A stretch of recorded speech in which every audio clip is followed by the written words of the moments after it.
Today, I'm showing you how to build an emergency fund fast in 2025, even if you're starting with just a few dollars.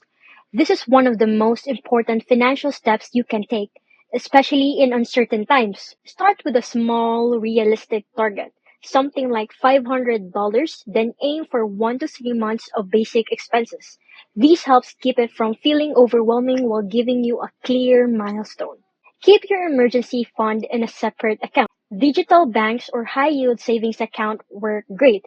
This keeps it safe and out of sight so you don't accidentally spend it. Set up automatic transfers. Even $10 a week adds up. Treat it like a bill. You'll build discipline without overthinking it. Look at your expenses. Cancel subscriptions you don't use, cook at home, or skip one coffee run. Redirect that saved money straight to your emergency fund. If you want quick cash, try a freelance gig, food delivery, or sell old clothes, gadgets, or furniture. Apps like Facebook Marketplace or Fiverr can help you boost savings fast.